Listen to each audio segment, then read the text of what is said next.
Kaitannya ya, hubungannya tentu dengan affordability. Jadi rumah itu ada isu affordability, ada isu accessibility, ada isu juga sustainability. Jadi, nah yang pertama affordability tadi adalah bagaimana, kan tujuannya sesuai undang-undang kita bisa memberikan rumah ke setiap orang, rumah yang layak. Nah, permasalahannya adalah makin ke kota, harganya makin mahal. Nah, ketika harganya mahal, tentu cicilannya jadi besar. Nah, ini yang harus kita cari solusinya dengan cara bagaimana menurunkan cicilannya. Nah, salah satu konsep yang kami lihat baik itu di Jepang dengan flat 35-nya. Nah, dengan cara memperpanjang tenor tentu cicilannya nanti akan menjadi lebih rendah dan menjadi terjangkau, terutama untuk generasi Z yang milenial tadi yang baru membutuhkan rumah pertama dan mereka memang punya horizon waktu yang panjang. Jadi kalau ditanya kapan dia harus beli rumah, ya hari ini.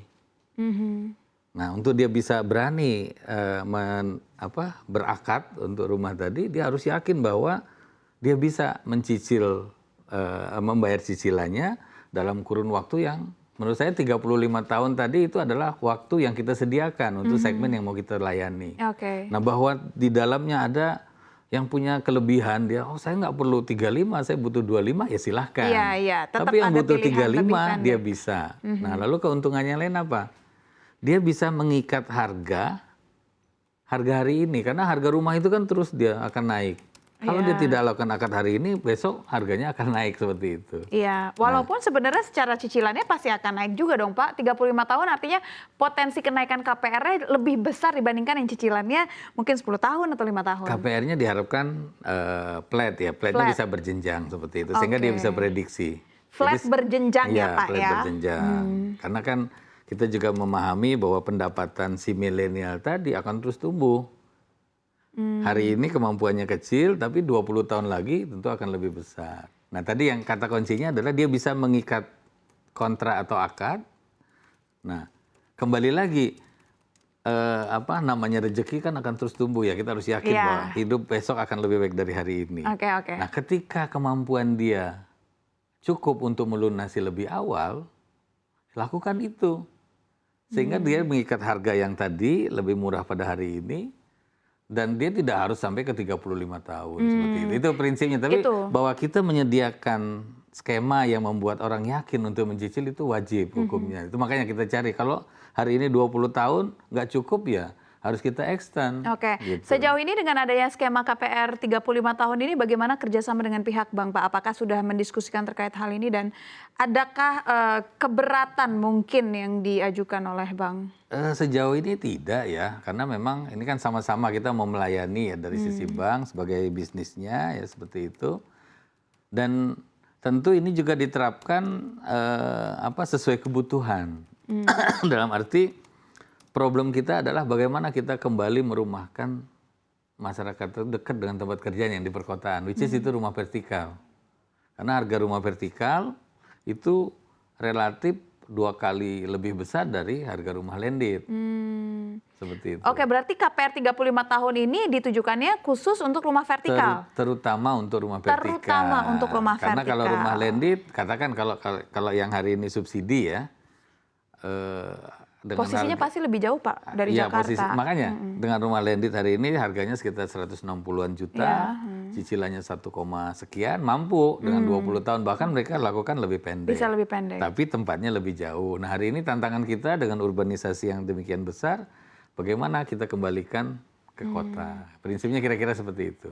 Berarti ini akan berpengaruh ke backlog juga, atau ini memang sebenarnya upaya untuk bisa menyelesaikan backlog yang ada di ibu kota? Salah satunya. Jadi memang tantangan kita kan satu backlog. Jadi kalau backlog bagaimana menguranginya ya dengan merumahkan mereka yang 12,7 tadi kita rumahkan dengan cara membuat dia affordable. Kalau semua orang mampu untuk mencicil, tentunya karena rumah tadi kebutuhan, backlognya dengan sendirinya akan turun. Nanti yang solusi untuk masalahnya kan tidak hanya satu. Tadi yang saya bilang ada accessibility, kita carikan lagi solusinya untuk yang informal misalnya. Jadi memang tidak one fit for all ya. Ini kita menjawab dulu masalah satu, dia mampu. Nanti ada lagi masalah informal, bagaimana produknya yang bisa menjawab untuk informal, misalnya dengan rent to own. Nanti itu satu cerita lagi. Iya, lain lagi. Ya. Ini kan tadi kita lihat Pak, informasinya bahwa sebenarnya Gen Z ataupun milenial justru merasa dengan KPR 35 tahun ini membebankan untuk mereka. Nah, bagaimana tanggapan Anda terkait hal ini? Menurut saya pemahamannya saja. Jadi artinya beban dalam artian tadi kalau beban itu kan gini, kita kembali lagi pilihan dulu. Mereka butuh rumah, tidak mampu mencicil dalam waktu katakan 20 tahun, ya pilihannya kan punya rumah atau tidak. Sehingga dari sisi pemerintah tentu harus bagaimana memfasilitasi mereka sehingga mereka mampu.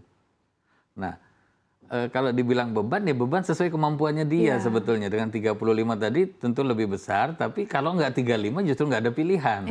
Jadi relatif lah, bukan beban menurut saya, justru ini solusi ya. Dan tadi ada dua kata kunci. Dia bisa mengikat harga rumah hari ini, which is itu akan lebih murah daripada nanti. Yang kedua, lakukan pelunasan dini kalau rezekinya sudah baik. Sudah ada, dengan cara seperti itu bebannya akan berkurang. Oke, berarti skema bunganya seperti apa Pak? Tadi kan Bapak bilang naik berjangka, lebih sudah kelihatan flat berjangka. Ini ada skema naiknya sampai berapa puluh persen maksimal? Ada yang sudah in place itu yang di Tapera itu bahkan 35 dengan bunga 5%, tapi untuk MBR. Dan memang skalanya masih kecil, hanya bisa PNS yang kemarin.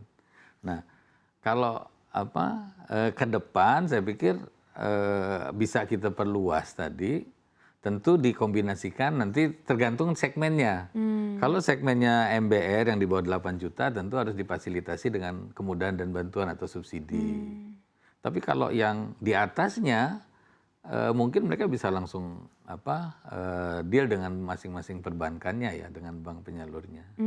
Selanjutnya Pak, nantinya soal kepemilikan bangunan berupa sertifikat hak guna bangunan ini kan hanya berlaku 30 tahun. Nah, bagaimana dengan selisih 5 tahun? Kalau tadi kan Bapak mengutamakan rumah vertikal. Kan dia bisa diperpanjang dan umumnya diperpanjang bisa sampai 80 tahun yang ada hari ini. Sampai dengan 80 tahun. 30, 20, 30 kalau nggak salah ya. Kalau apartemen seperti apa Pak? Kenapa? Iya, kalau skemanya untuk apartemen seperti apa? Sama kan dia HGB itu kan bisa di-extend sampai 80 tahun. Berarti akan ada biaya lagi yang dikeluarkan ketika setelah 30 tahun itu ya Pak ya? 30 tahun ini kan untuk kepemilikannya. Jadi proses izin untuk HGB-nya dengan bisa di-extend sampai 80 tahun. Rencananya ini akan mulai diimplementasikannya sejak kapan Pak? Ini kita diskusi terus dengan tentu yang paling di depan itu kan bank penyalurnya.